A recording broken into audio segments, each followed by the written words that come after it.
of course, they could postpone a certain case or whatnot or deal with it at that time. But so ideally, if we could come up with the alternates with those qualifications, that would be best. Does that answer your question? Yes, sir. Thanks. Thank you. Mr. Chairman, I'll move on to the oil and gas drilling memo. A copy of the memo is included in the board meeting packet, and I believe that's available online to the general public.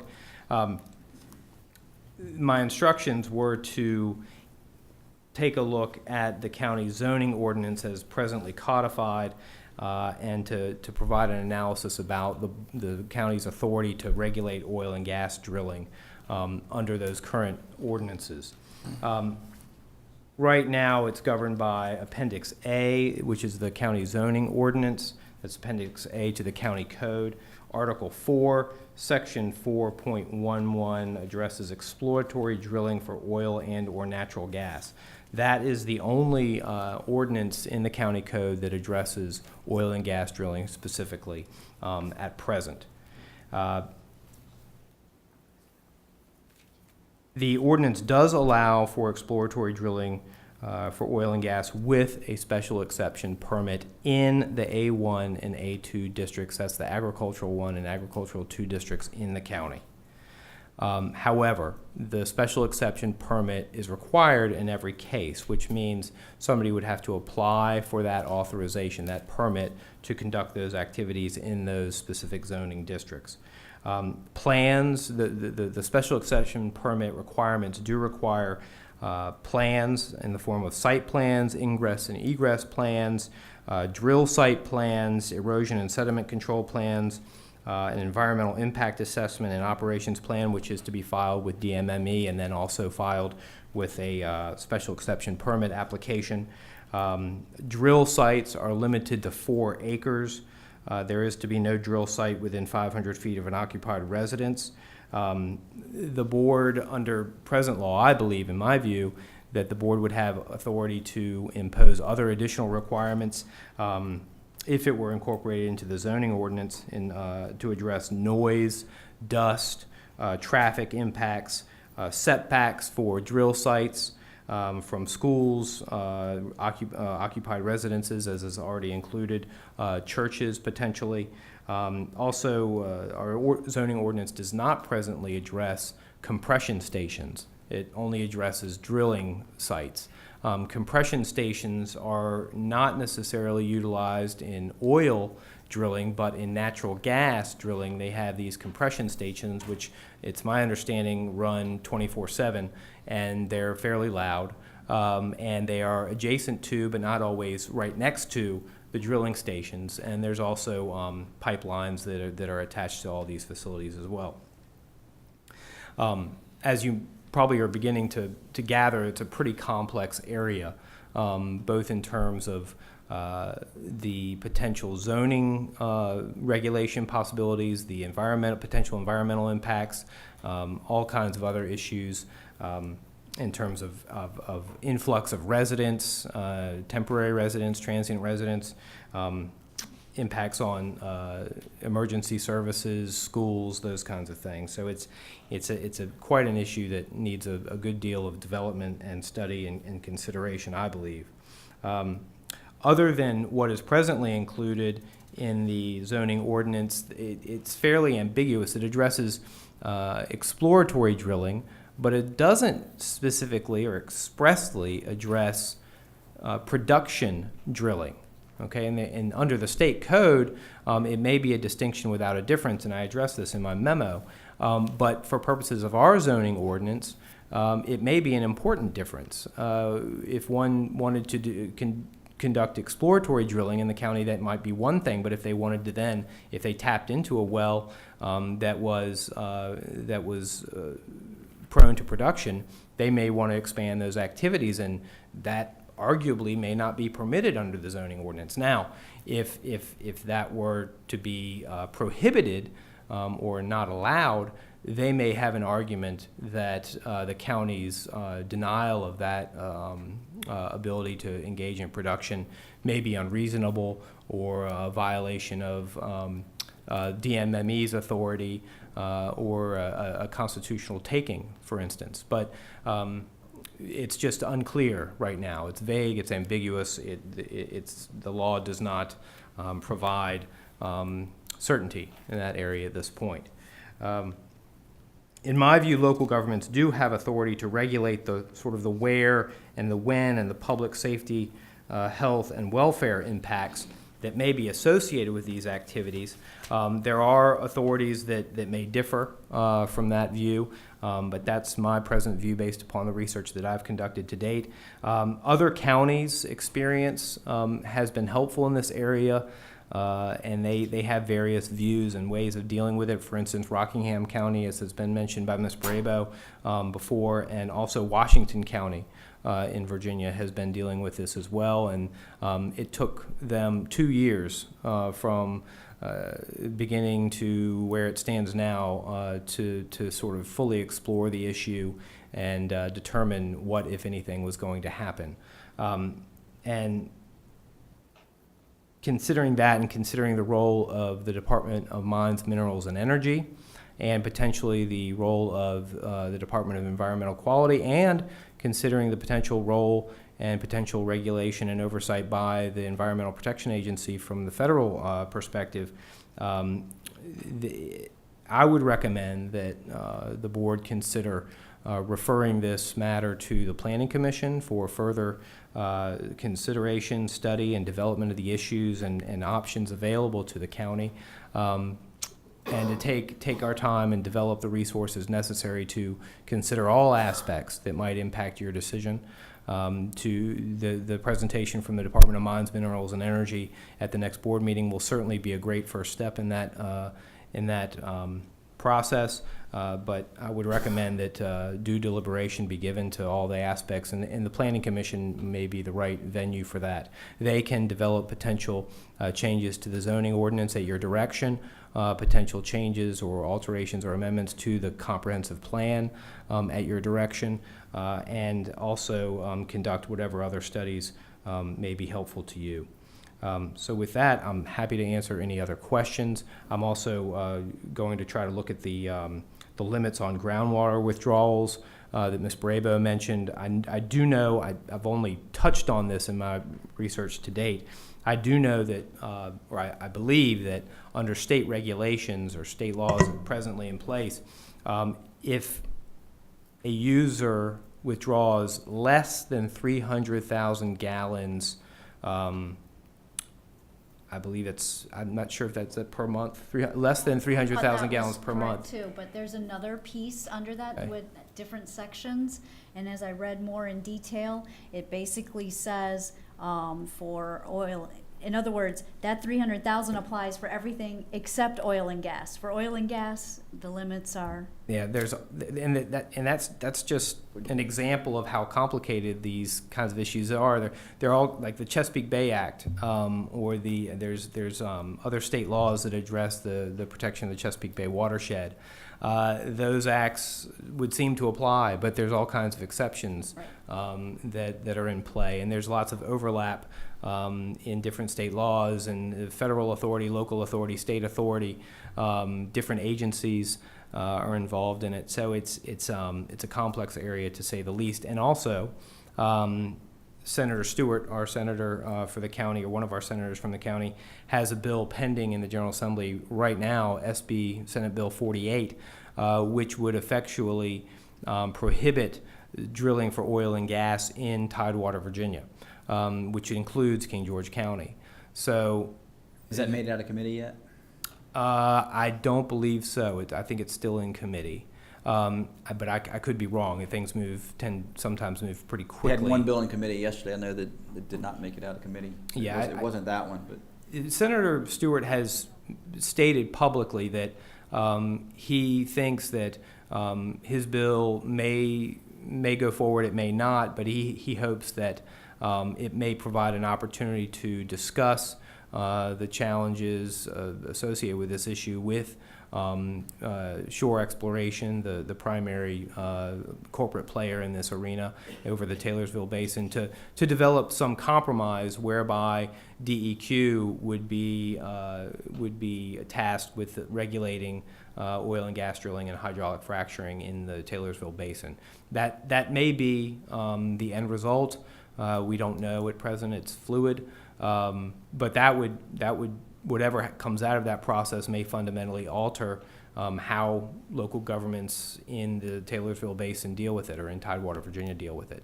As written, that would just trump anything that we have anyway. I mean, it would give us I think you'd still want to adjust your ordinance, but it would give you it would make the decision for you if the Constitution banned. That's right. It would They could effectually be a moratorium on it for the time being, but we'll see how that progresses. We'll certainly monitor that bill specifically and stay in touch with Senator Stewart and others to see how that progresses. I'm looking forward to the Department of Mines, Minerals, and Energy presentation. It's my understanding that the state geologist may be accompanying the DMME reps, and he may be providing a presentation himself. I have seen that presentation. It looks to be very helpful. I hope he does provide it. If not next time, then certainly there will hopefully be other opportunities down the road. I'll continue to do my research, and please, if you have information or come across information that may be helpful, please let me know. There's a lot to digest in this area, and we'll continue to do that, and I'll continue to answer questions of citizens if I can, or your questions, and continue to develop things as going forward. Yeah, Any I think your idea to go to the planning commission is a good one. I think it's premature to go now. I think we need to get the exploration. Then I think we need to have some consensus on what we want them to look at and what our concerns are, so they know they don't start over with the whole enchilada, if you will. But we'll have that, and that does a couple of things. If we get that started in planning commission, we can save some time by going through the process, which we're required to do anyways, and get those recommendations from them back to us in a way that we'll get them in a timely manner, knowing what's happened with General Assembly by then, and be able to make a educated determination on where we got to go, and it gets them focused on the issues and not opening it up to everything, so it takes too long for them to address, because it is a complex issue. And when we do that, I think we want to also authorize the county attorney to work with the planning commission through that process. I'd be happy to do that. I just think right now it's premature, but Mr. Sisson and then Ms. Bradley. You hit most of what I was going to talk about, Joe. I think sending it to the planning commission without the next step of information is not going to bear fruit. Sending it to the planning commission without our general feeling about what to do with this, the consensus that you mentioned wouldn't be productive. And then the piece with the legal advice, because it's still not clear to me where we stand on the ability to prohibit this activity. I mean, I think that's what you've reported, Eric, that in effect you could read our ordinance today to say that production activities are prohibited, and I guess we still got some determination to do as to whether or not that is the case, and two, if we're allowed to do that.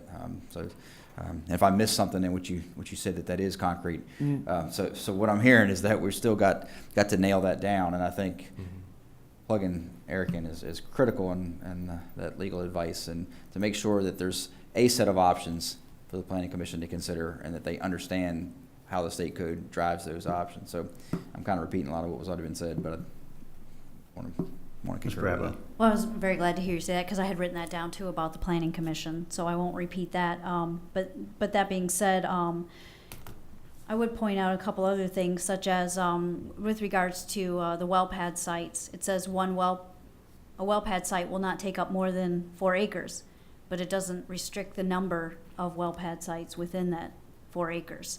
So you really need to determine things of that nature. I was glad to hear you mention the compressor station relative to the noise ordinance, because that was something I had noted when I read your memo. But again, setbacks with regards to that location, recognizing that it is a 24/7 jet engine noise that you don't necessarily want next to a subdivision or something, or a school. you stated that this, which is specifically says exploratory, and because it doesn't speak to the actual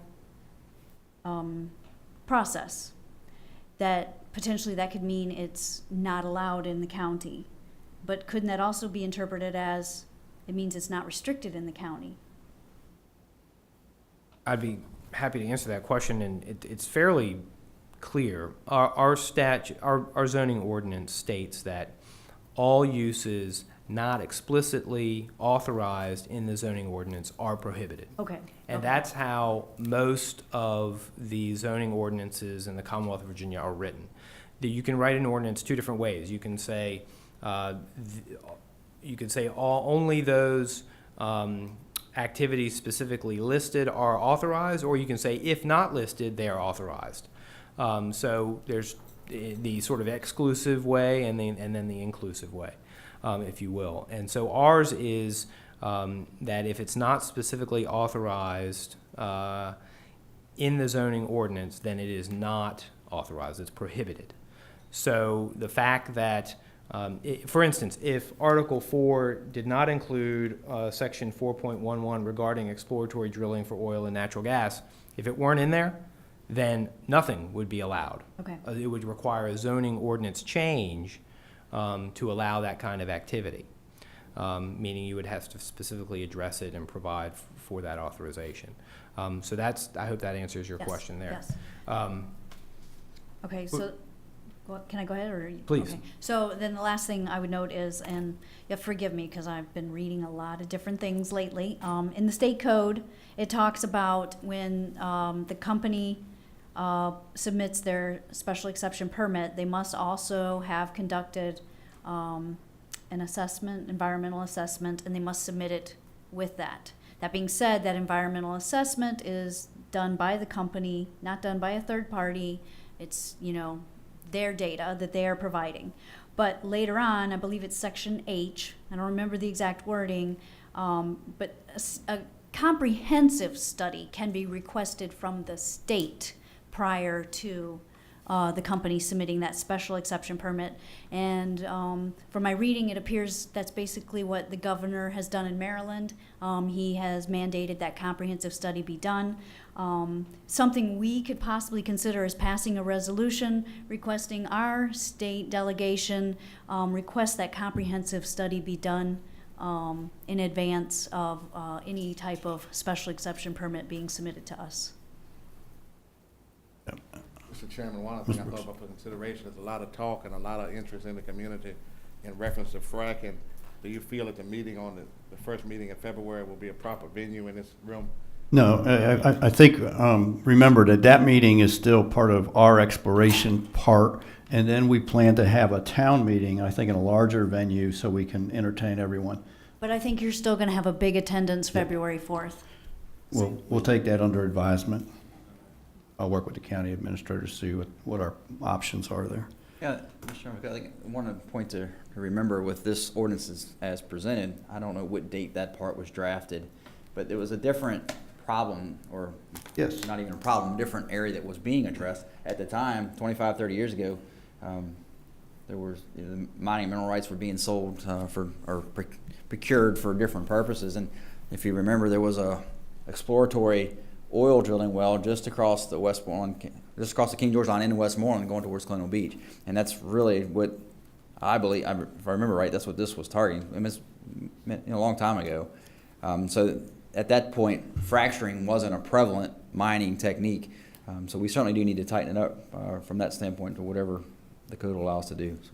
Yeah, I mean, we need to address things like these holding ponds for this wastewater. I mean, I think there's a lot of new nuances that come when you look at the fracturing process and how it works that are not addressed because it was never an issue.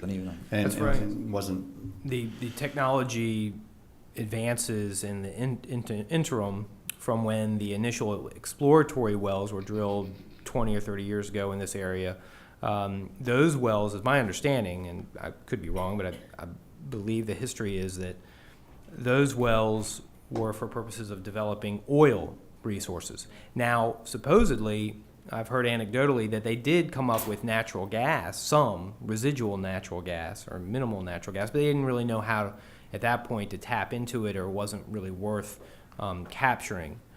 Now the technology has advanced to the point where they do have hydraulic fracturing and indirect drilling, and the combination of those two technologies makes it more economically viable to tap into those resources. So that is a significant change that brings with it a lot of other concerns, like the hydraulic fluid, or the hydraulic fracturing fluid retention ponds, the disposal of those fluids, the compression stations, which are associated with natural gas, but not necessarily with oil drilling.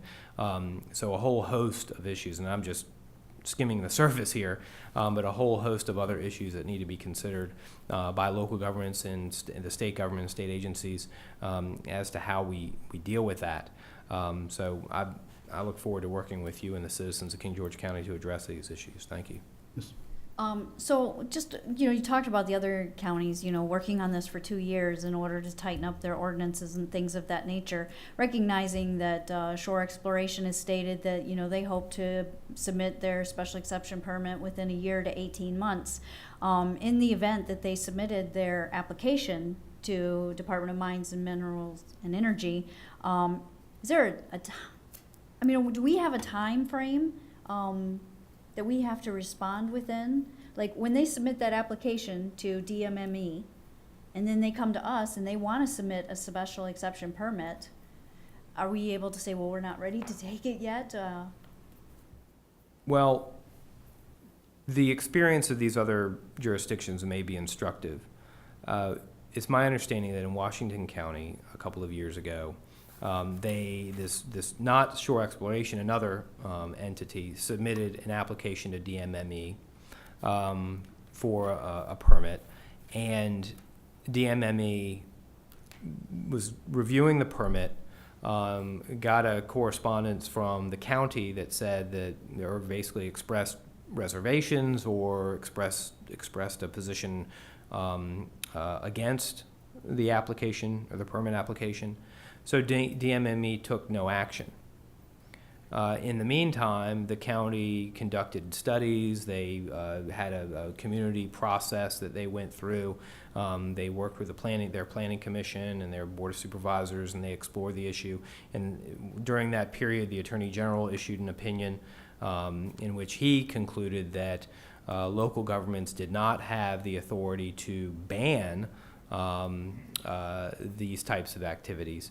I have reviewed that opinion, and we can discuss that further going forward. There were other opinions that came out of that process regarding the local government's authority to regulate by zoning and other means these sorts of activities. And they are presently recodifying their zoning ordinance to address these things. It's my understanding that that's basically where it stands now. They have not finalized their zoning ordinance. DMME has not issued a permit, and it's basically in a holding pattern. Now, if a special exception permit application were filed in King George County, we'd have to check with Jack Green. I don't want to speak out of turn, but we can certainly consult with Jack Green about how his process with his Department of Community Development would deal with that.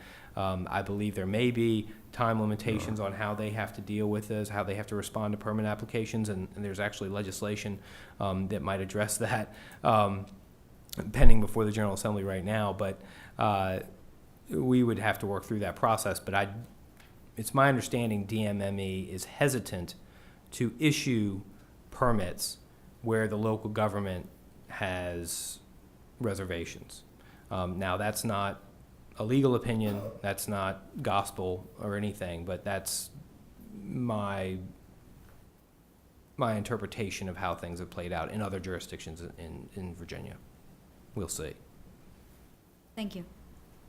And just, you know, this seems like an easy slam dunk. Why don't you just go do this? There's another aspect that's got to be considered as we go through this process, because we have to respect everyone's rights, and these property owners who may have these leases have some rights. So we've got to do it the right way, and we've got to protect the citizens. And that's our first important thing, is the aquifer, and I think that's really what this is all going to end up centering around. But I just want to give some explanation to why it's not a very easy, simple thing to do. There's another side that we haven't heard from yet that we will. So just so everyone knows that's part of what's going to go on, and that's why it's not going through the General Assembly quickly and everything else. There's other interests involved. So and where we're going to work through the process, and we're going to cross our T's and dot our I's. So whatever we do is legally sound, and we can be upheld, because at the end of the day, we don't want to have to be spending a lot of your money on a lawsuit that we end up losing. So thank you, and I think we're going to continue this process, and again, we will have, so everyone knows, we're going to get the information, you're going to hear it, and we're going to present it again at a town meeting where it'll be a bigger venue. So we'll work that, and we'll look at what we can do for our next meeting, given the fact that we may have more people. But if you don't make that meeting, it won't be the end of the world, and it won't be the only time you get to hear it.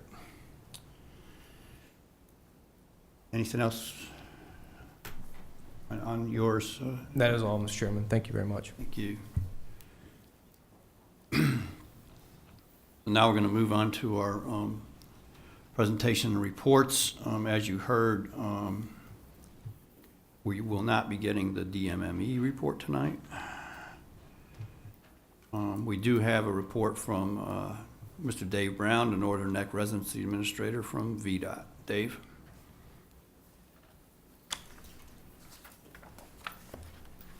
Thank you, Mr. Chairman. As indicated, my name is David Brown. I'm the Residency Administrator from the Northern Neck with the Virginia Department of Transportation. For this evening, first we'd like to cover the subject matter for the presentation. This is pertaining to the 206 corridor safety study that VDOT had undertaken in the latter part of last year. I'd also like to introduce with me is Mr. Peter Hedrick. He is the area traffic engineer for the Fredericksburg District. At the conclusion of the presentation, should there be additional questions, technical-wise or otherwise, Mr. Hedrick is also here to assist in addressing those questions.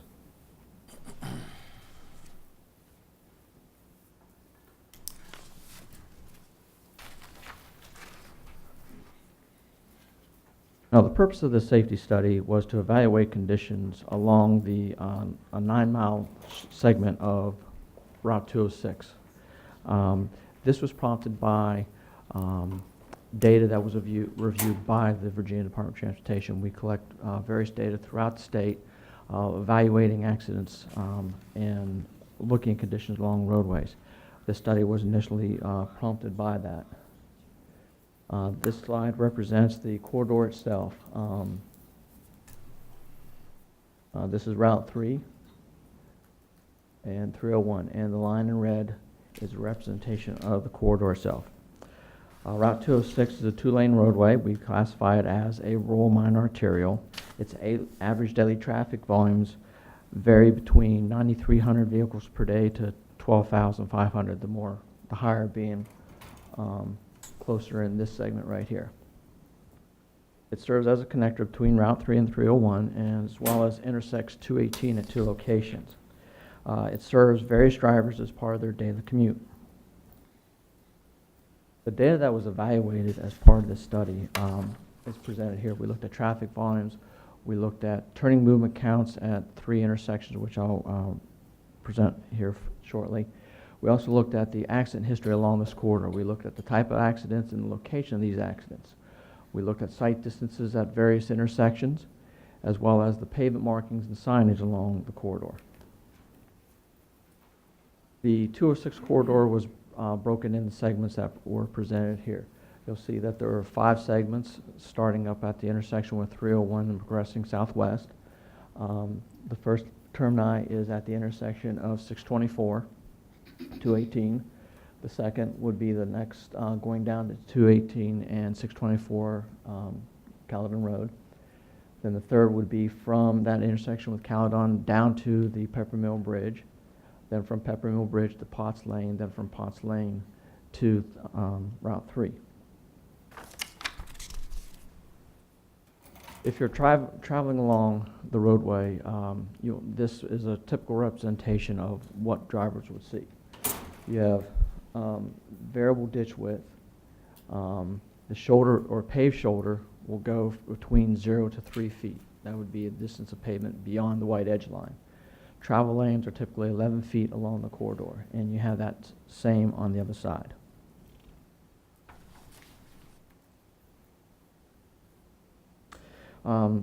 We also, just as a comment, we also looked at the various type of traffic control devices such as signage and pavement markings along that those roadway segments as well, in addition to the site distance as commented earlier. In addition to looking at the corridor itself, we also looked at 3 intersections which are identified here. The board may recall that through the process of discussion regarding the intersection of 218 and 624 Owens Road intersection, the board had presented concerns regarding that intersection as well as 2 others. These 2 other intersections, which are the 218 Caledon St. Paul's Road intersection and the 610 intersection, were incorporated into this corridor study. Based upon the review and assessment evaluations, various recommendations were drawn from this analysis. We looked at recommendations for improving the paved shoulders, addressing pavement markings or adjustment of pavement markings, site distance enhancements, as well as intersection improvements. Referring to the earlier slide, these are the 5 segments. Based upon the information that was reviewed, the segments were prioritized, going from 1 to 5. The first priority would be the segment of 218 from Caledon Road down to the Peppermill Creek Bridge. The second would involve the section as identified here and so on. Again, this was based upon the accident information and conditions that we observed.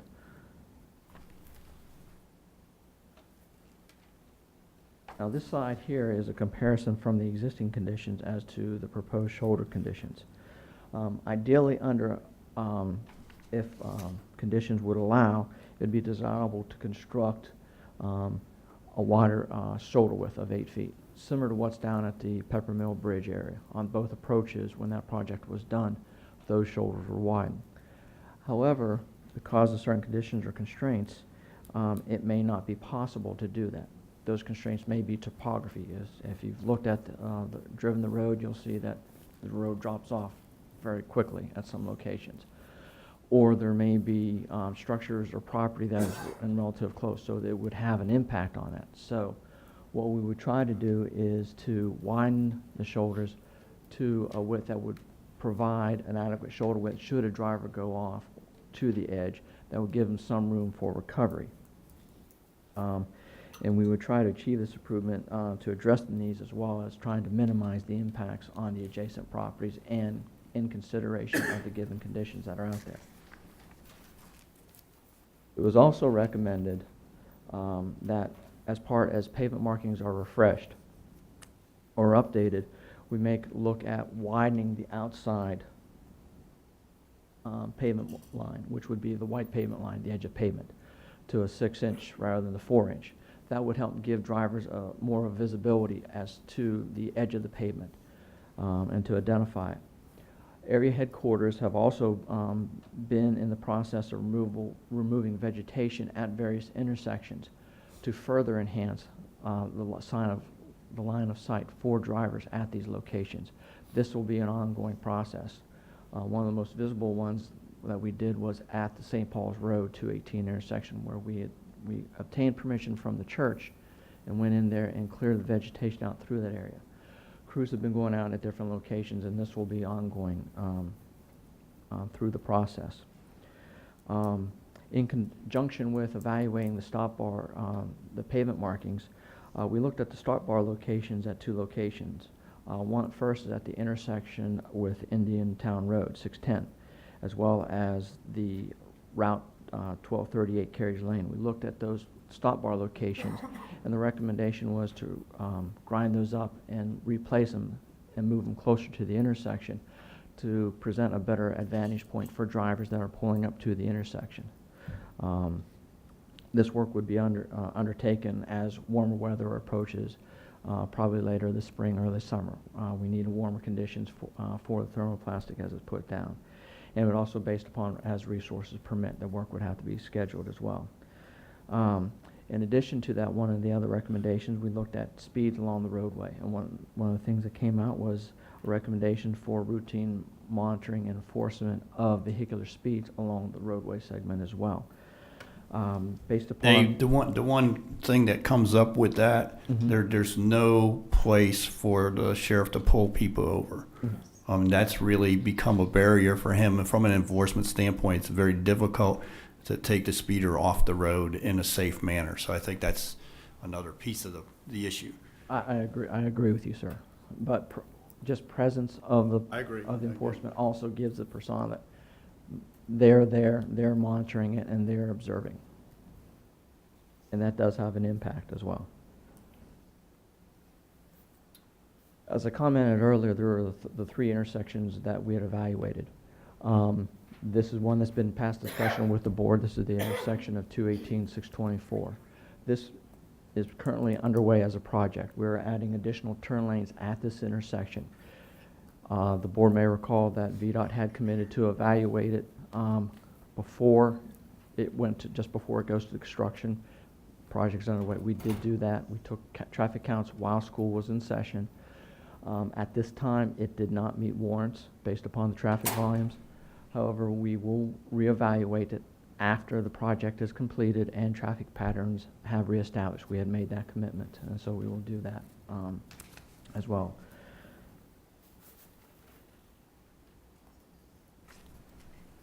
This is the second intersection that was evaluated. Again, this is at the intersection of 206 and 218 in St. Paul's Road.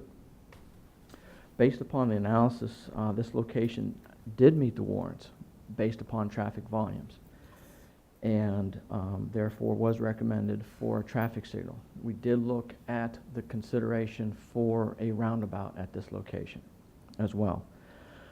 The traffic signal that's recommended here is an interim.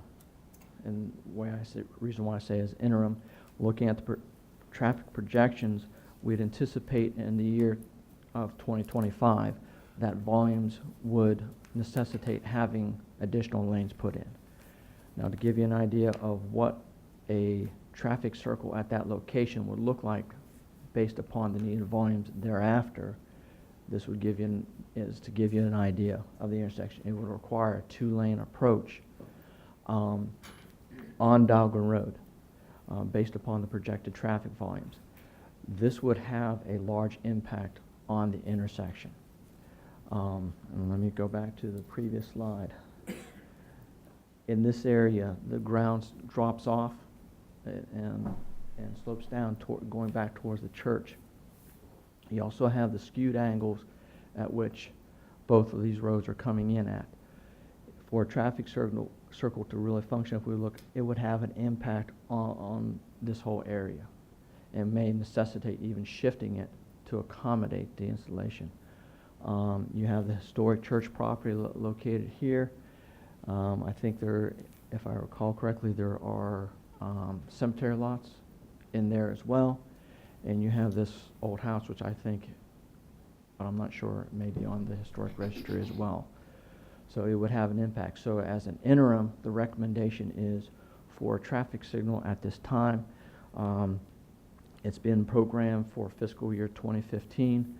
At a later date, as we approach 2025, we would reevaluate and consider a next phase for this project. Can This I, is- just yes. out of curiosity, because based upon where you showed us where the majority of the volume on that road, you know, when you stated the range, you know, from this up to 12,500, with the majority being at the Dahlgren-Owens intersection area. So how is it that this intersection met the warrants for the signal, but yet, It's the based on traffic volume, when you have majority of the traffic volume actually coming through the Dogger and Owens intersection.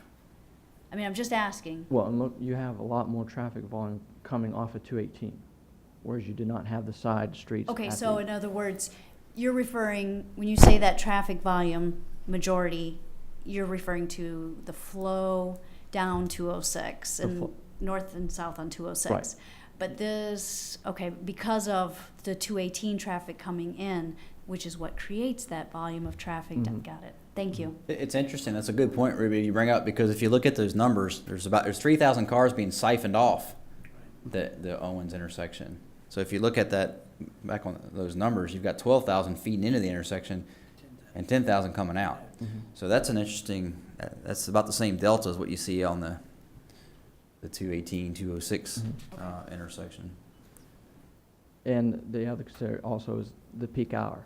I mean, so where do we think, I mean, I don't know if it's out of order here, Mr. Chairman, but, so there's 3,000 cars that you show siphon off. Where do they go? Are they, did the study show that they're taking Owens Drive, or?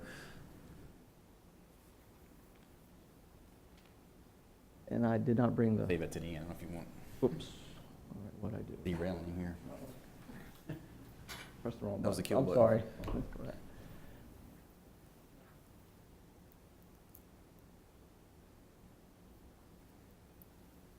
And here, correct, the majority is going to Owens Drive as far as the split. So a lot of it is going on this leg of the intersection. And it's that peak, it's a peak hour. Right. Whereas It's to go to 218 B, has- because that dumps you at the B gate, so the folks that want to go in the B gate, yeah. Mhm. And I suspect with 218, it's got a longer distribution time beyond just the peak. Mhm. Okay. That was a good question. Because the warrant is an interesting technique they use. Yeah. And that's a standard as a. Yes, yeah, I mean, applied. that's prescriptive, that's, Mhm. I mean, it's just interesting, because you're talking about, I was trying to do the math quick, but there are nearly 20%, this says 20% of the volume flowing on 206 siphons off at the Owens intersection, with that study. Mhm. That's a little counterintuitive if you travel that intersection a lot, but.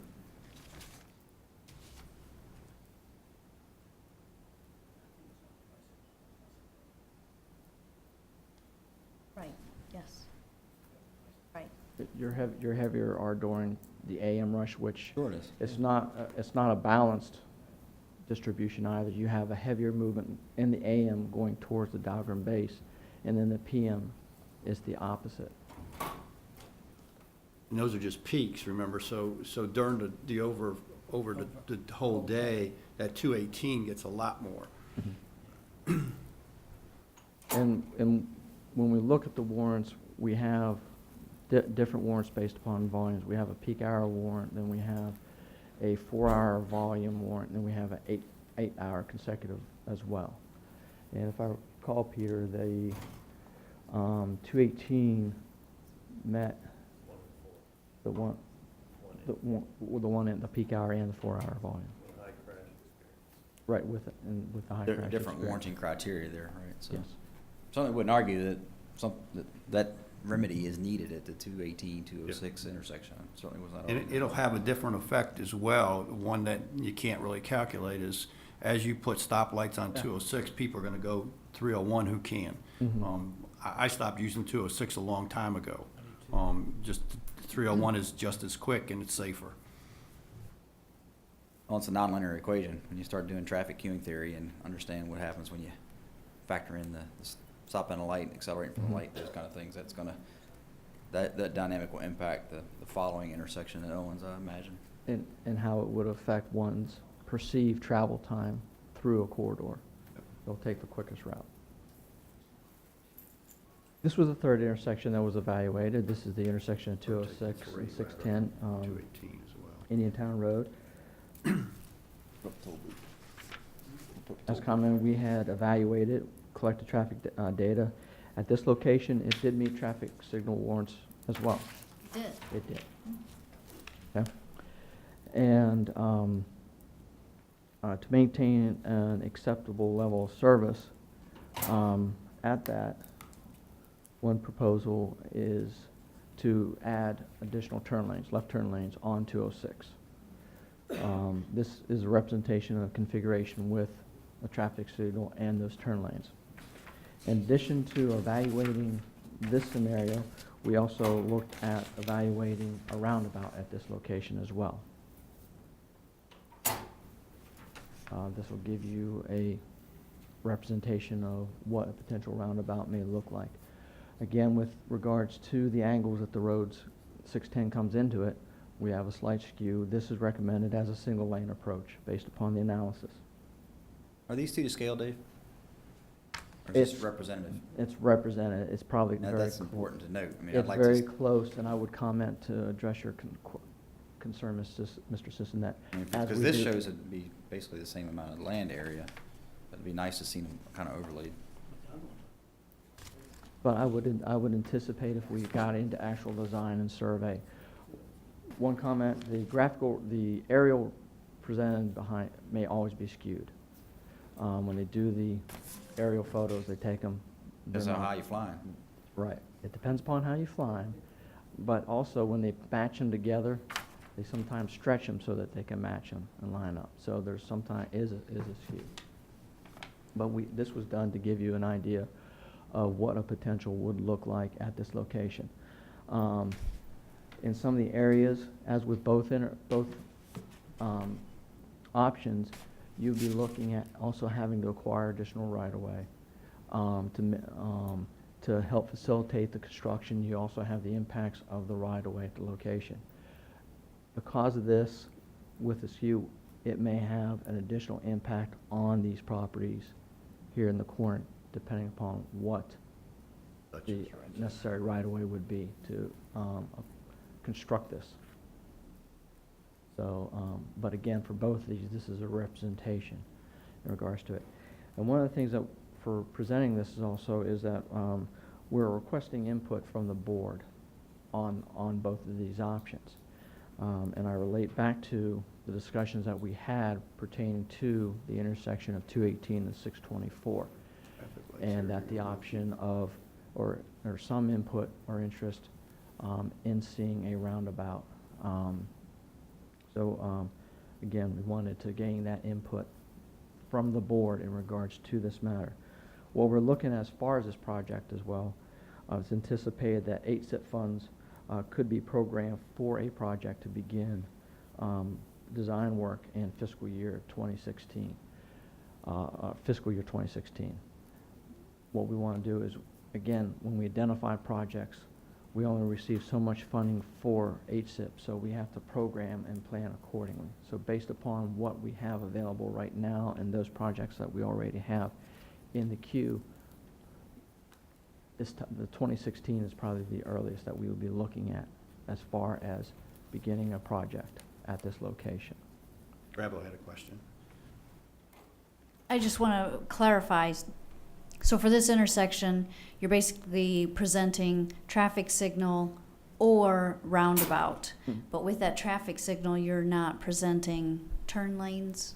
We would be recommending turn lanes. Would be recommending turn lanes for that intersection. Okay, because through all my research, through all of your resources that you have available on your website, to put in the turn lanes would actually require more land acquisition than that roundabout would, which in speaking with Mr. Clare, he said if that's the case, he would much rather have the roundabout be there. So I just want to make But sure it's that not, we yeah, all but it's not an understand. even distribution if you look where this comes, it's taken across the street from Correct, Claire. but for the turn lanes, which, you know, that's why I want to know, are we also talking about including turn lanes? Mr. Clare would basically lose his entire parking lot based on the research that I've done through Well, VDOT's own. they're only talking a left turn lane in the road. On 206, that's correct. Yeah, well, they initially were only talking a left turn lane at the Dog or No One's Road intersection, and look where we're at today. So I just caution everyone to keep that in mind if you want to see Dutchess Market remain there. I would like to see an overlay showing both options, because you show the same scale on both drawings, but the photos are taken from 2 different altitudes. so you can see the different size of cars and Yes. buildings in the pictures. So I understand, you made the comment that it's representative, but at the same time, you do show a scale on there. I think I didn't notice that. to make a decision or to give you our recommendation, you're the traffic engineer, to give you our recommendation, and I agree with Ruby saying, and I think everybody concurs that the least impact on Yes. citizens. Traffic Yes. flow is, Right. traffic We're design on of the same traffic page. flow, that's your job. Protecting the landowners and that land use around there is our job. So I mean, I looking concur at that the minimal- roundabout- At the minimal oh, I'm sorry. impact would be the right way to go. I don't know that I have a preference other than traffic moving the best Right. with the least impact. Right. Well, I concur that the And roundabout safest. at St. Paul's would not be realistic, but for this situation, I think it would be feasible and might be in the best interest. Okay. But is that a fair request to have you do a scaled Yeah. overview both so we can see that? I don't think we can make a informed decision otherwise. And I don't disagree with that, and we want to make sure that whenever we undertake a project on any of this corridor or at this intersection, we want to get the board support. So we want to ensure that we provide the appropriate information to assist Roundabout you. would take a certain amount of land from Dutchess, correct? But it would be less than if they do the turn lanes. But we don't know that. That's what we're trying to get them to come back with. Right. That's your opinion. Well, and based so- on what VDOT states on their website. Well, But we can. let's get the we drawings can and see. prepare It's them. geography. because it depends on dependent. which way you go too. So if your easier land acquisition is to the whatever direction towards north. middle of King George, there's due north right there, so that'd be south. So if you come to the south, you may have no impact on Dutchess, or if the topography dictates, you may have to go completely the other way. So, I mean, that's what we would need to know to make this. It's not just the exact area, but how you would have to locate the geometry of the intersection on the topography that's presented to you. Right. I understand. Okay. And I would like to know, so what are the odds, once this project gets approved and goes through the public hearing process, of VDOT suddenly being awarded federal funds again for a safety project and then changing the scope of a project? I'm trying. Based upon what happened with Dogger Owens Road intersection, okay? VDOT came and said, we're just gonna put in a left turn lane, north and south, and went through the public hearing process, and everyone was fine with that because of the minimal impacts. So I just wanna know, what are the odds that now, with this project, we would face the same situation where after the public hearing process, VDOT was awarded federal funds that were applied to a safety project. They chose the Dahlgren Owens Road intersection, and now we have right and left turn lanes and a much larger project with much larger impacts. I just don't want to see the same thing happen again, where we as a board support VDOT with a design that we're presented, only to find that isn't what's going to actually happen. Well, in regards to this location, what we would do is we would develop the scope. And we would identify the scope, and that's what we would proceed with. At the intersection of 206, 218, we identified we would add turn lanes. All right. Did not specifically identify what those turn lanes. It was turn lanes. So in the analysis, that's how it came about as far as adding the turn lanes at the intersection of 218 and 206, from what I recall. But that isn't what was presented at the public hearing or to the board. It was done after the fact, and that's why everyone felt blindsided.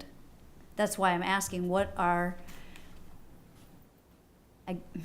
you understand? Yes, ma'am. Yes, I do.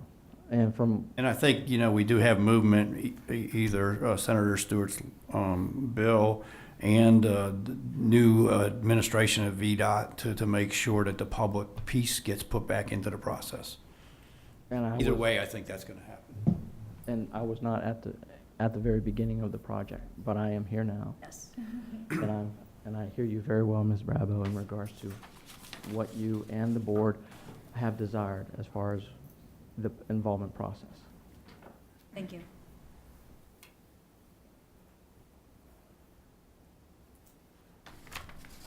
That would conclude, the presentation, and should the board have any additional questions, either myself or Mr. Hedrick are here.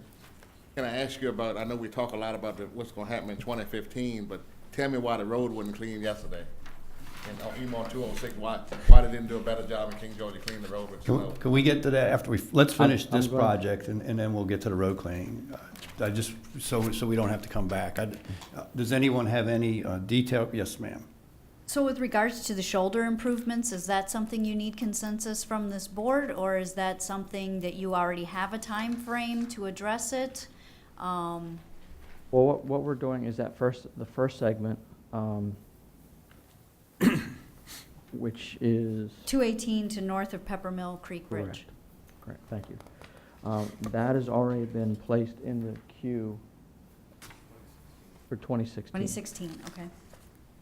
All right. And the other segments would be subsequent, and we would develop that. And that, again, as we would proceed, I would bring the board updates as far as where the projects are proceeding and to give you information.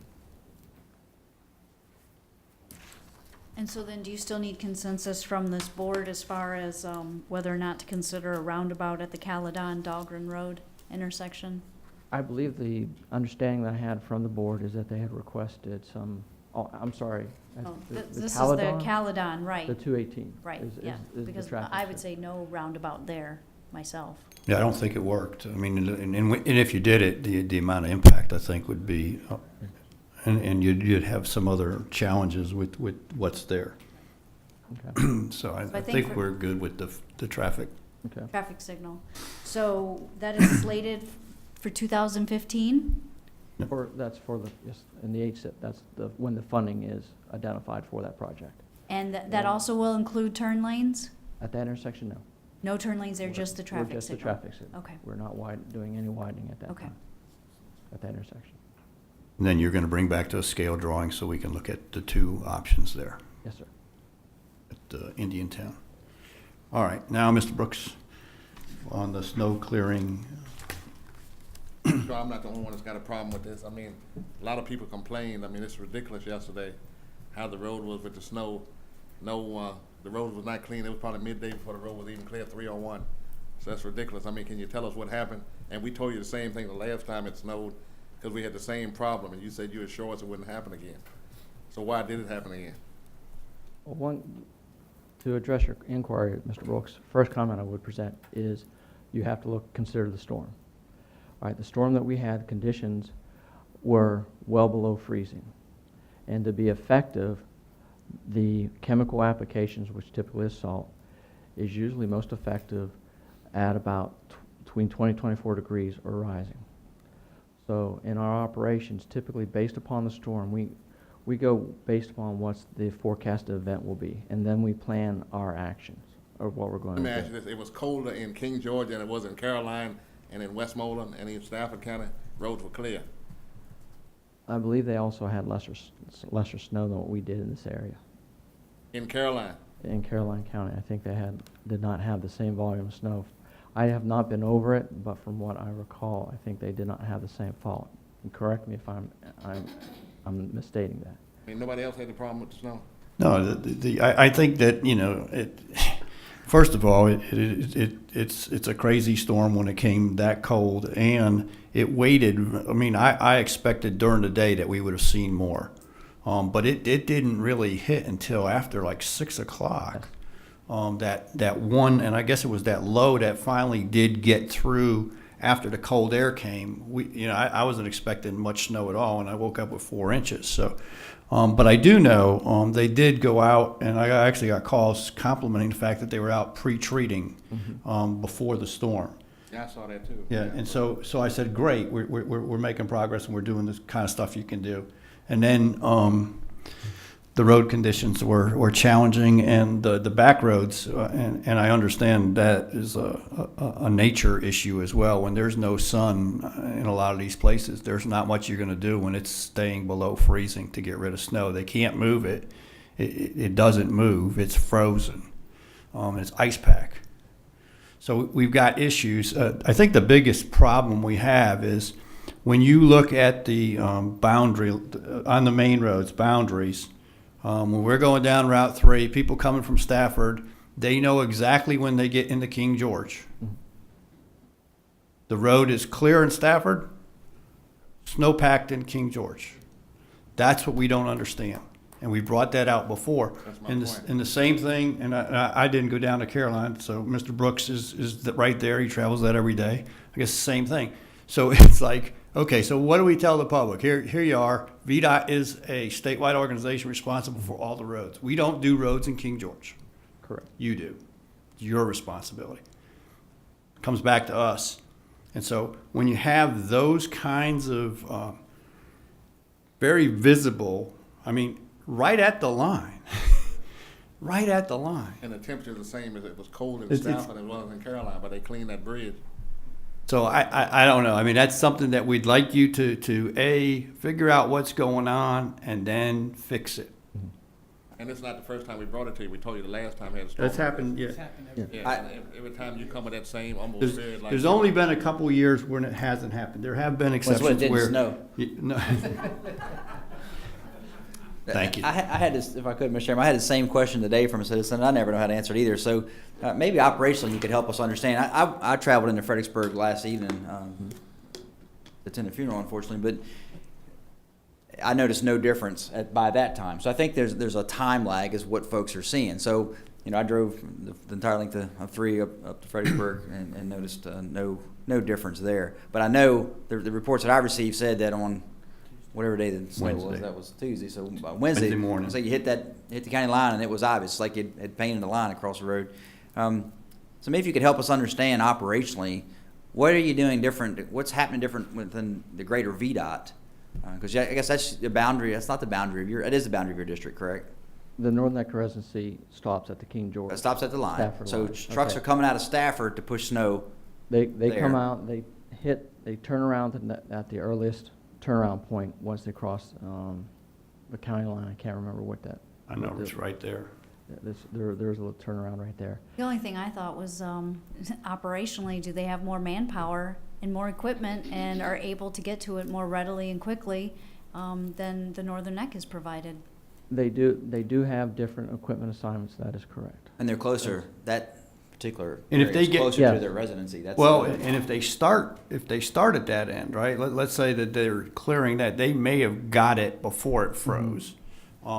We get it last, it's already packed and it's not going anywhere. I don't know, but I think we'd like you to do the analysis to let us Is know. there any way to what's gain going- some efficiencies within VDOT to have, instead of that That's the- imaginary line that is the county boundary? I mean, you're still one organization. I recognize you're dividing up pots of operational money and resources and all those kind of things. But could you explore some efficiencies where maybe the truck doesn't turn around so soon, or maybe y'all meet up at 3:01?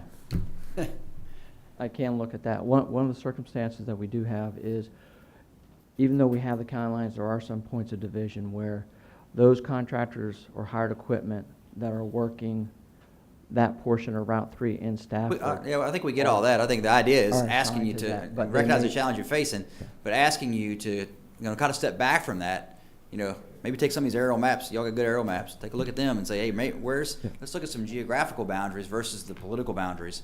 And VDOT's one organization, see how we leverage that a little more efficiently. I can work with the. Because I recognize it's the distance from I'm sure that you're sending trucks out from your shops and getting to these places, but. And I would just make a comment. Wednesday, I went down to Richmond, so I had to get out of my own neighborhood, and no one had been through Chatham Village. I needed to pick someone up from St. Paul's Road, and no one had been down St. Paul's Road yet. So I literally couldn't get down St. Paul's Road, so they had to find a vehicle that would manage to get them out of there. Upon returning home that evening, they had come through Chatham Village, but didn't apply anything. And they had been down St. Paul's Road, but still had not applied anything. And no one has been back since. So as the sun may have melted some things, there's no one been back through to re-scrape. And so it just keeps refreezing, and there's been no application. At least that sand-salt mixture gives you some grit for your tire traction. Thank you. So I guess, I understand Mr. Brooks has, been, empathetic towards the citizens that keep calling about why is it we're still not able to send our kids back to school because of the secondary roads, whereas the other counties all seem to have been able to go back to school already. Carol, I think. Caroline's not back yet? No, I don't think anybody back there. Oh, okay, then I apologize for that. That was my interpretation when he was speaking. I'm just saying the roads are clear in Caroline, other than the Okay. back roads. The back roads are what prohibits schools. Correct. But I just didn't understand why there was no application and why no one has been back. Sorry, I'm getting hot here. Yeah, We'll- it's okay, we'll warm sorry. stand a minute. Well, if I may, let me elaborate on our process for operation, and I'll refer to this storm as well. Based upon the projected storm, we did a pre-treatment because of conditions. It's not always advantageous to do a pre-treatment because if you get a wet rain beforehand, it'll just wash it all off. But based upon what was projected, the Northern Neck residency as well as the other two residencies also did a pre-treatment as well. What that does is that allows that brine to bond with the pavement so that given the conditions that are anticipated, to help break a bond or to create a barrier between the snow and the road surface. So that when we do get into a plowing situation, it will come up easier. Then once the snow event does start coming in, depending upon the conditions. Now, as the chair had pointed out, it came in a lot later than what we were anticipating. Also, temperatures dropped a lot quicker than what we were anticipating. As I commented earlier, our chemical applications work to be effective at a certain temperature. So as a result, depending upon what conditions are occurring, we may be getting into a plowing situation or we may be getting into a spreading situation. Now, in this case, because the temperatures dropped and we got more snow, the snow had changed in direction. It came up more from the south than where we was anticipating coming from the northwest. So that had an effect on what we were looking at. With everything coming in, we ended up doing more of an initial plowing. So what we would do is we would have our trucks go for the primaries first. First and foremost, addressing the primaries is VDOT's primary objective, in addition to the interstates. Our intent is to get the primaries plowed to make them passable so that residents, neighborhoods are able to get out onto a road to which they can travel. Once we get those primaries satisfactorily addressed, then we shift forces to the secondaries. But again, the first and foremost is getting the primaries maintained to a satisfactory manner. So what we would do is we would do the plow event, and then if it was still coming down, then we would apply the chemical, in this case would be salt, since it was just primarily snow, to help break up the bond. We also consider or try to utilize traffic as well. The friction between the traveling public's tires from the vehicles on the pavement helped generate heat, which also aid us in the snow removal process. Because of the time frame being at night, you had less traffic. Therefore, we did not have as much of that reaction contributing to our removal process. During the evening, temperatures continue to fall and snow continues to fall. So what we're primarily doing is a plowing event. We let the traffic work some of that rock salt into the snow to help break that up. Let that sit for a while, and then we continue plowing. And we will continue that operation till the primary is done. A lot of what you saw on this recent event was that type of operation until temperatures started coming back up during the daybreak. Then we were able to work more on the primaries. Traffic came out, was able to assist us in that operation. Sunshine, fortunately, came out as well, and that helped out. By noon, we had a lot of Route 3 and 301 clear. We still had work on the shoulders to do. We still had work in the crossovers, but we were able to get that and start shifting the traffic over to the secondaries. In the initial phase, again, going to secondaries, we will plow first. Our goal is to try to at least plow all the secondary roads at least once to get them passable. And depending upon conditions, we may have to send traffic back, or our equipment back out on the primaries. One of the other things that we experienced during this past storm is blowing snow. Because of the cold temperatures, we also had a lot of blowing events where we had to go back send crews to portions of 301 and 3 to where the snow was blowing and address those. I mean, when we get drifts, that creates a safety issue. So again, our primary focus is back on the primaries, which will delay our reactions or our actions on the secondaries. So it's a combination of shifting. Once we get into the secondaries, we plow everything, and what we do is we apply, depending upon the condition, a mixture of chemical abrasive and sand abrasives at the intersection. So vehicles that are approaching from the secondaries on the side streets, approaching the primaries, are able to come to a stop. So we put the sand down at those locations. Now we're limited on how much material that we have on stock at our area headquarters.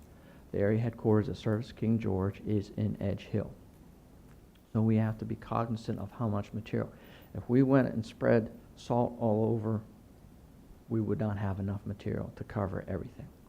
So VDOT had adopted a best management practice on how to address the primaries and secondaries. And each of the storm events, that's what we do, is we apply those best management practices in our snow removal operations. A lot of it is contingent upon the type of storm events that we have. Our operations are different for an all ice event in comparison to an all snow event. We treat roads differently, and how we pre-treat and apply our chemicals will depend upon the type of storm that we're occurring. So you may see differences in operations going from county to county as well, based upon the number of equipment that we have assigned to the areas. In King George, on a day operation, or a night operation, we have 5 VDOT trucks per shift. They work in 12-hour shifts. And then we average between 19 to 20 vehicles for hired equipment. Now, those hired equipment may have specific tasks. Some are spreader operations, some are spreader and plow, and some are just plow. We also, in certain locations, have tractors with plows attached to them as well, or motor graders attached with plows attached to them, depending upon the conditions. So, depending upon the type of event that we have, will dictate what type of equipment that we're going to use. Now, the other thing that we also often occur when our equipment is not absolved from this occurring is we do have breakdowns. This event, we had 4 spreaders go down, and that can affect our operations as well.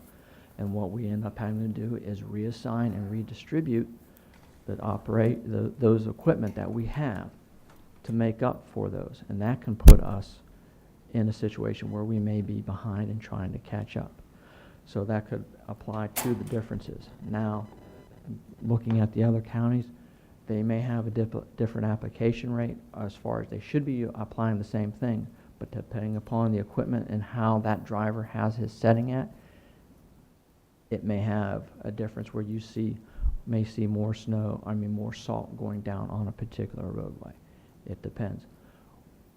We have the equipment come in, we check it, we make sure it's operating properly, and it's applying the chemicals per what we are requiring. But sometimes there are mechanical failures, or there are adjustments that we do have to make in our operations, either due to mechanical breakdowns, or we don't have pieces of equipment show up either. We did have everything in place, but we did have those things occur, such as the mechanical breakdowns. We had a different type of storm event. Didn't turn out exactly as what we were predicting. It did change on us. The conditions had changed as well. Our temperatures are staying below freezing. They're being below 20 degrees.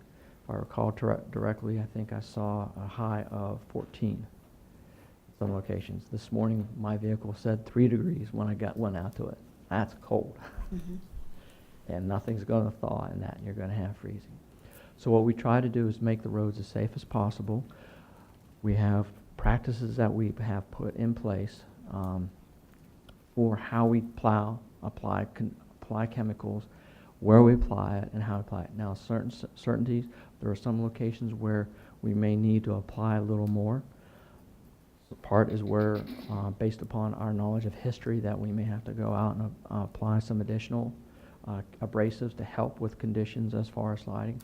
We also rely on a local law enforcement to identify those locations to us as well. So if there's a condition where the temperature just kept it frozen and the ice is just packed, whereas in the past it usually thaws relatively quickly, we rely on that input as well to make us aware of those conditions. Our superintendent and supervisor, we have a superintendent on the day shift, a supervisor on the night shift. They patrol the roads quite regularly. But that's one individual, and we have monitors to help supplement it as well. But with the number of roads that we have to maintain, they do their best to try to get out to every, but sometimes they do or may not get to a certain spot. So, now I would like to offer this as an opportunity to the board. Mr. Brooks, Ms. Bradley, Mr. Grzicka, Mr. Howard, Mr. Sisson, if you would like to go on a ride with one of our trucks, with one of our operators, I'd like to extend that as an opportunity to you so that you can see the operation firsthand. Give you an opportunity to discuss with a superintendent or supervisor, what they see, what's going to go on. Get the input from the drivers. Get their input. When you see it in their eyes, it gives you a different idea of what they're dealing with or what they have to address. Who will coordinate that if we want to do that? You can coordinate that through me. They'll pick me up at my house. Pardon me? They'll pick me up at the road at the house.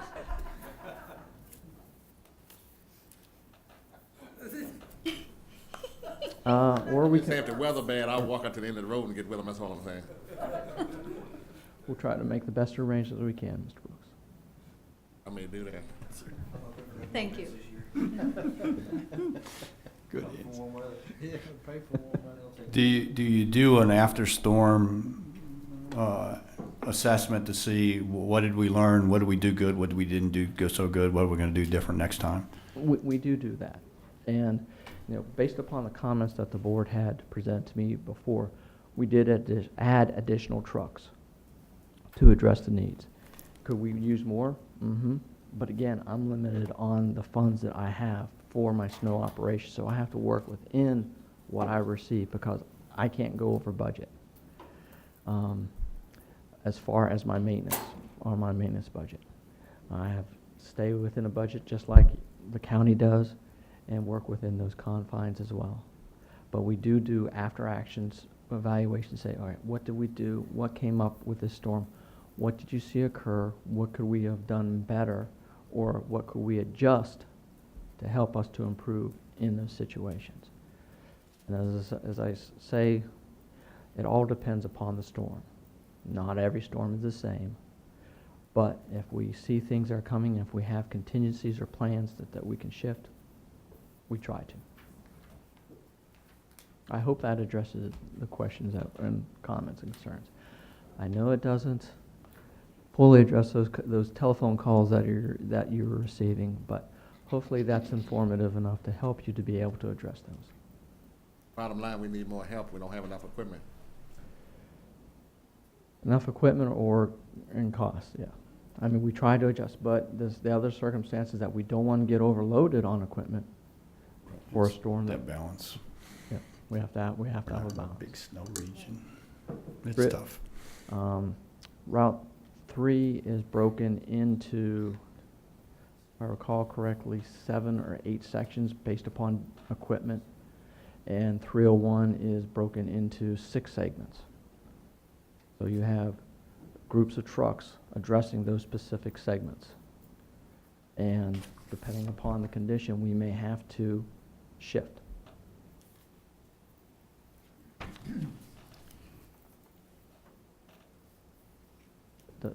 Is there any more questions? Thank you. Yeah, thanks.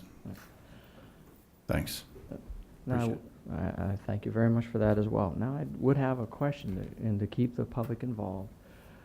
The board may recall that I identified that we have an upcoming bridge project on 218.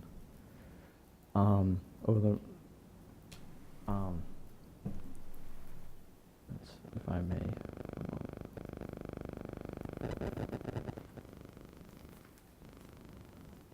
Over the Machotic. Did I pronounce that correctly? Chodic. Machotic. All right. Apologize for that. This project itself will involve basically working on the structure. There isn't going to be any right-of-way acquisition for it. There won't be any change in the layout of the bridge itself. And there won't be any significant impact or adverse impact to either social, economic, or environmental or other effect. We can hold a public hearing on that, but since it does not, we can have it posted for a willingness that if someone does want to have or request us to have a public hearing on it. But if we do not hear anything, we would not. It would just be a normal posting. So you're just doing maintenance, so to speak, on the structure? It's going to be work on the structure, but I because mean, of you're, the project itself. other than that, there's no change, then I don't really see a need. So, I but think you're I fine. wanted to include the board Yep, and present that appreciate that. information. What are the projected traffic impacts? The pro- Are you extending lane closures or anything like that? We will have a lane closure. We'll be doing it one side at a time. So we'll have a continuous lane open on the bridge. And if I recall correctly, we'll have it controlled with a traffic signal Okay. at each end. But it will be down to one lane.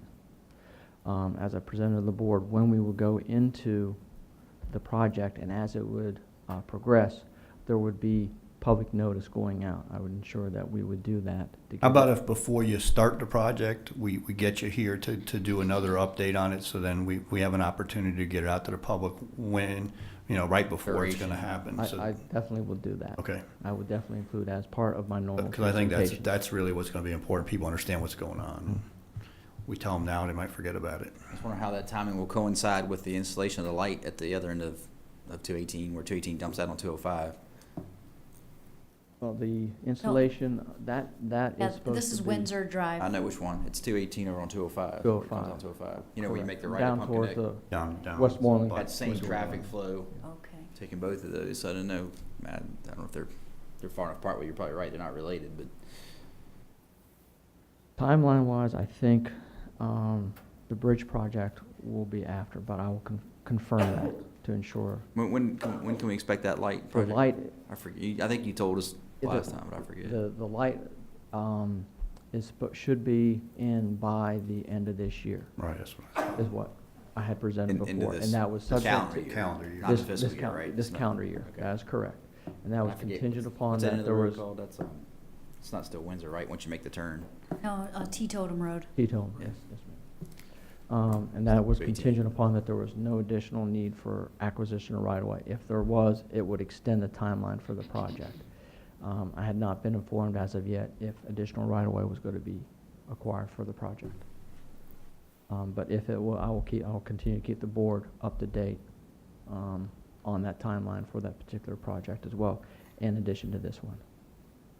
But if there was no objection to the board for the bridge project, then I would recommend for a posting of willingness, so that it would give the option should anyone want to hold a public hearing, but if not, we would move forward with the project. Thanks. Good. Well, that would conclude, let me take that back.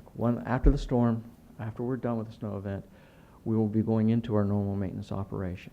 And what that will be include is addressing a lot of the non-hard surface roads. I have been out to various non-hard surface roads, and they are in need of being touch up and work done to them, They're in bad shape. some grading. Yep, So they we are. will be doing that. That's part of our normal process after storm events such as this. So for those residents who do live on those roads or may use those as part of their normal travel, once the road's clear, we will be going in part of our normal maintenance operations. When they plan to start to work on Salem Church Road? Salem Church Road, as an update, we have done the environmental portion of that project. Based upon what we did find, the road will need to be shift as what we had presented to the board. I'm sorry, Mr. Brooks, I'm drawing a blank on that right now. I can follow up with you with regard to it. I had it written down and I've just drawn a blank. Are you human? If I can, I can give you a telephone call or I can forward it to Mr. Kuzenberry, and he can send it out for the email to, so that all board members have it. Yep, that'd be great. Would the board have anything else that they would like to? Any other items Any at this matters? time? Thank you. Well, thank you. Stay warm. Pardon? So stay warm. Oh.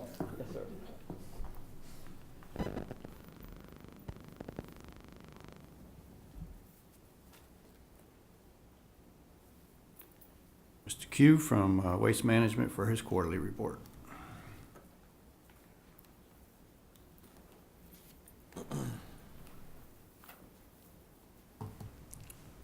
Good evening, Mr. Chairman, members of the board. First of all, congratulations, Mr. Guzika, Mr. Howard, on your new appointments.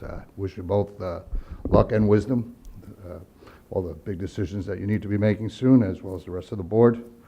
I'd like to just quickly review the last quarter of 2013 with the landfill, what went on.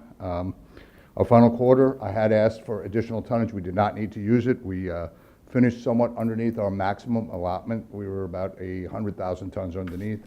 We ended up with 1,100,000, so on. The big event that we were hoping for has started, but it started the first quarter of 2014, so we will have that tonnage. I haven't prepped anybody, so I'll ask you to just consider this for the next time I come. We are a county agreement of 1,248,000. I'm not asking for any more tonnage, that's fine. But it's broken into quarters. It's 312 every quarter. Sometimes we pass the opportunity to hit our maximum by letting a busy season go so that we don't overdo that one quarter, and then we get the end of the year when it's relatively slower, weather, roads, slow things down. And so I would ask that you just consider it for the next meeting, that we just have our limit as an annual. That way it doesn't change anything. It's still the same limit, 1248, but it's not quarterly, it's annually. So that was just something. To